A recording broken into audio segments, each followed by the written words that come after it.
ಸ್ನೇಹಿತರೆ, ನೇಹಾ ಹತ್ಯಾ ಪ್ರಕರಣ ರಾಜ್ಯದ ಜನರಲ್ಲಿ ಆತಂಕವನ್ನು ಸೃಷ್ಟಿ ಮಾಡಿದೆ.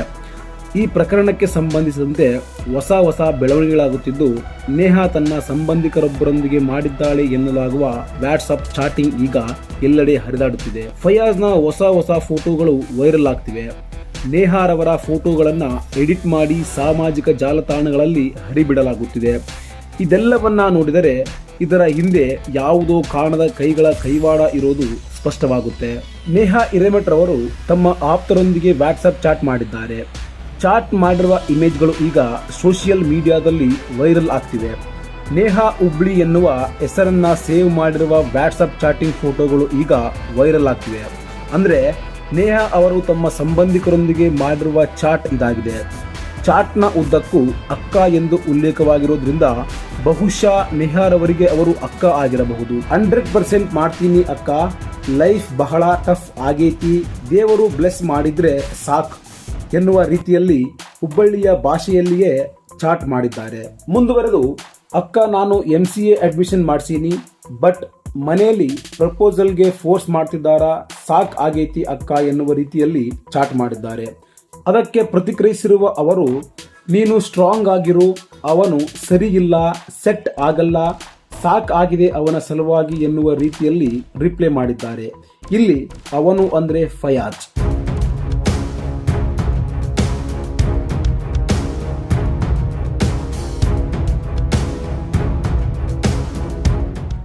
ಪ್ರತಿಕ್ರಿಯಿಸಿರುವ ನೇಹಾ, ಆಕ್ಚುಲಿ ನಾವು ಫೆಬ್ರವರಿಯಲ್ಲಿ ಪ್ಲಾನ್ ಮಾಡಿದ್ವಿ, ಆದ್ರೆ ರೊಕ್ಕನೂ ಬೇಕಲ್ಲ ಎಂಬಂತೆ ಚಾಟ್ ಮಾಡಿದ್ದಾರೆ.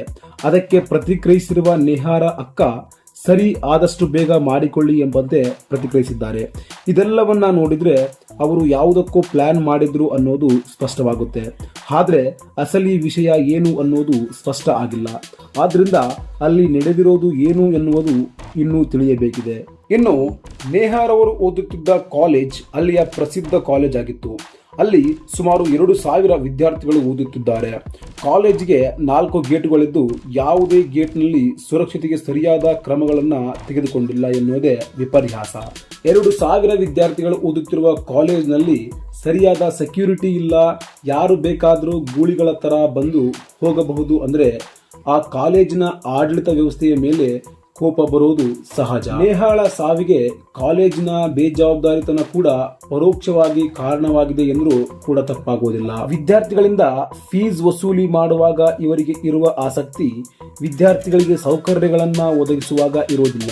ಹಾಗಿದ್ರೆ ಇಂತಹ ಕಾಲೇಜುಗಳಲ್ಲಿ ಪಾಲಕರು ಹೇಗೆ ತಾನೇ ತಮ್ಮ ಮಕ್ಕಳನ್ನ ಓದಿಸಲು ಸಾಧ್ಯ? ಅಲ್ಲಿ ತಮ್ಮ ಮಕ್ಕಳಿಗೆ ಸುರಕ್ಷತೆ ಇಲ್ಲ ಅಂದ್ರೆ ಪಾಲಕರು ಸಹ ಅಂತಹ ಕಡೆಗಳಲ್ಲಿ ತಮ್ಮ ಮಕ್ಕಳನ್ನ ಓದಿಸುವುದು ಸುರಕ್ಷಿತವಲ್ಲ. ಹಾಗಾಗಿ ಪಾಲಕರು ಸಹ ತಮ್ಮ ಮಕ್ಕಳು ಓದುತ್ತಿರುವ ಶಾಲಾ ಕಾಲೇಜುಗಳಲ್ಲಿರುವ ಸುರಕ್ಷತೆಗಳನ್ನು ಒಮ್ಮೆ ಪರಿಶೀಲಿಸುವುದು ಒಳ್ಳೆಯದು.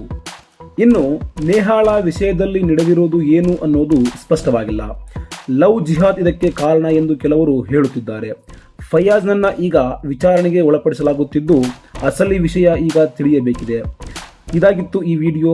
ಮುಂದಿನ ವಿಡಿಯೋದಲ್ಲಿ ಮತ್ತೆ ಸಿಗೋಣ. ಧನ್ಯವಾದ.